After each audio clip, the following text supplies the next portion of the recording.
Le Grand Matin Sud Radio, 7h, 8h30, Benjamin Glaise. Sud Radio, il est 8h11, Lévis sans interdit, tout de suite avec vous Elisabeth Lévy. Bonjour Elisabeth. Bonjour Benjamin, bonjour à tous. Vous voulez revenir ce matin sur le forfait d'Adrien Quatennens pour ces législatives qui ne satisfait pas ce forfait son adversaire féministe. Oui, Amiba, la présidente de Nous Toutes Lille, qui se présente comme une femme racisée, elle n'est pas contente et elle le fait savoir dans un entretien publié par Libération ce matin. Alors il faut un peu rappeler les épisodes précédents parce que ça va vraiment, tout va très vite, cher Benjamin. Donc alors que LFI a investi donc Quatennens dans la première circonscription du Nord, sa circo, Amiba, dont l'activité essentielle semble être de marquer Quatennens à la culotte, pardon si vous me permettez cette formule, eh bien, elle annonce elle aussi sa candidature. Elle est soutenue par Martine Aubry, par les socialistes lillois, et à la tête de sa petite troupe hargneuse, vous savez, elle se déplace partout avec leurs pancartes.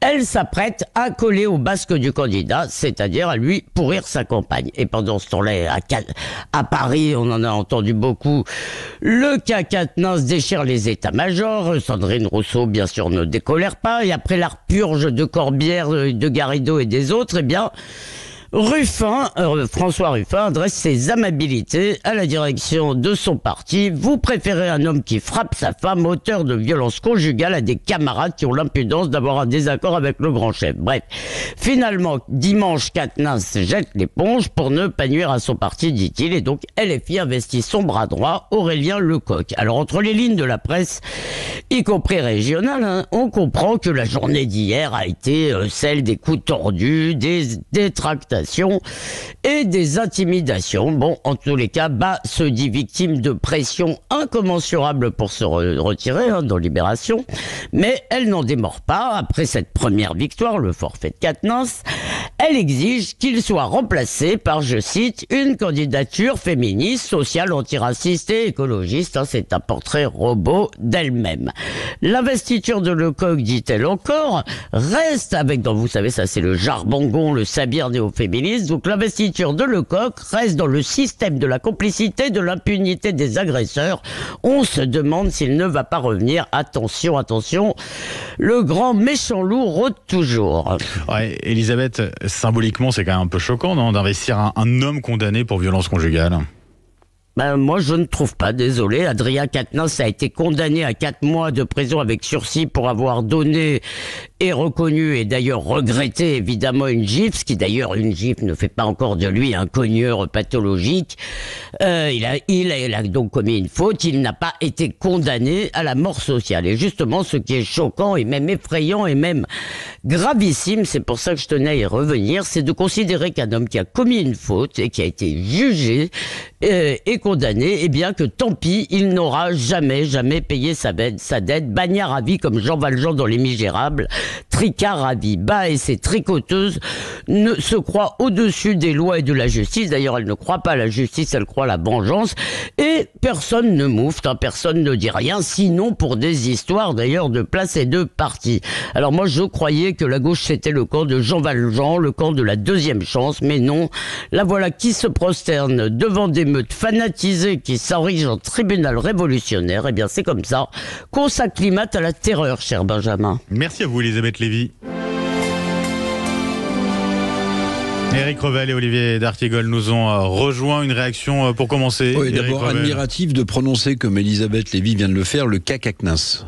Pas évident. Le cas c'est pas évident. C'est pas évident. C'est vrai, merci Eric. Non, c'est vrai, vous l'avez bien franchi l'obstacle. Ouais. Non, mais sur le fond, oui, je partage le point de vue d'Elisabeth Lévy. Évidemment, frapper une femme, mais enfin, il a payé. Et puis, moi, je vais me mettre du côté du Front Populaire et de la France Insoumise. Je pense qu'en plus, c'est un énorme gâchis parce que Quatennens, au-delà du fait qu'il était un peu l'héritier désigné politique de Mélenchon, c'est quelqu'un qui a du talent. C'est quelqu'un qui a du talent. C'est quelqu'un qui possède des compétences, une vision, une analyse. Évidemment que je ne partage pas, mais il faut le reconnaître.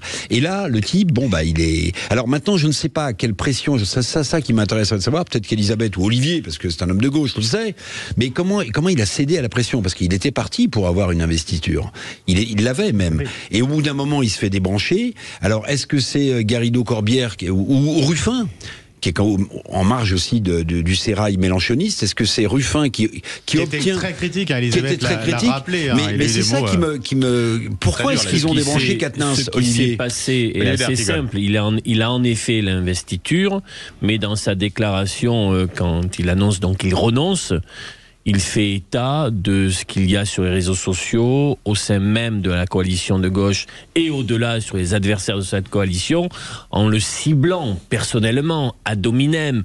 Et donc il dit, je trouve d'ailleurs qu'il y a assez de hauteur le concernant. Il faut pouvoir le faire. Je ne veux pas être un handicap pour mon camp, alors qu'on annonce la possibilité d'une dynamique de gauche. Je ne veux pas être le caillou dans la chaussure. Après, je suis d'accord avec ce qu'a dit Elisabeth Lévy, c'est-à-dire que si le camp de la gauche est le camp de la seconde chance, si le camp de la gauche, comme il m'est arrivé de le dire, et d'affirmer que quand quelqu'un a payé, il a le droit à être réinséré. Pourquoi est-ce que cela ne se traduirait pas, n'aurait pas une résonance, y compris dans l'activité politique ?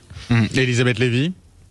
Oui, non, mais ça, c'est évident. Et si vous voulez, les mêmes qui, d'ailleurs, vous expliqueraient que la prison, déjà, c'est pas bien, que ce qui compte, c'est effectivement la réinsertion. Ça vaut pour tout le monde, si vous voulez, sauf... pour cela. Alors, je suis désolé, une gifle, c'est mal, mais ce n'est pas un viol. Non, sur les pressions, ce n'est pas un viol, c'est pas la même chose, il faut arrêter, elle mélange tout. Et il faut, j'ajoute juste à ce qu'a dit Olivier, il y avait tout ça sur les réseaux sociaux, tout ça est absolument dégoûtant, donc là, c'est vraiment... abject, mais il y avait aussi la pression physique. Et moi, ça me frappe à quel point, de voir à quel point j'ai vu la même chose, par exemple, pour des cinémas qui renonçaient à déprogrammer Polanski. C'est pas parce qu'il y avait des manifs de 15 000 personnes devant leur cinéma. Il y a 10 personnes, 15 personnes. Mais avoir 15 personnes avec leurs pancartes qui vous collent au basque, partout où vous allez, vous êtes sur un marché, elles sont là, violeurs, machin, gna gna, etc. C'est vraiment des façons de faire qui sont des façons de faire de la terreur. C'est des façons de faire des tricoteuses, si vous voulez. Et on ne peut pas en même temps demander la justice et pratiquer, si vous voulez, cette espèce de tribunal révolutionnaire autoproclamé de cette façon. Et moi, je suis frappé parce que en fait, c'est plus grave que le cas Quatennens, si vous voulez, et même si je crois que Eric a raison, oui. C'est plus grave que ça. Voilà. Olivier d'Artigol, pour conclure sur ce sujet. Mais il aurait été intéressant d'avoir le verdict des électeurs dans cette circonscription. Oui, absolument. Et on ne l'aura pas. On ne l'aura pas, effectivement. Merci beaucoup, Elisabeth Lévy. On revient Merci à vous. Dans un instant. À demain, Elisabeth. On revient dans un instant avec Crevel. Olivier d'Artigol, vous restez avec nous. Et puis je vous rappelle, à 8h30, l'invité politique de Jean-Jacques Bourdin, ce sera François Bayrou. A tout de suite sur Sud Radio.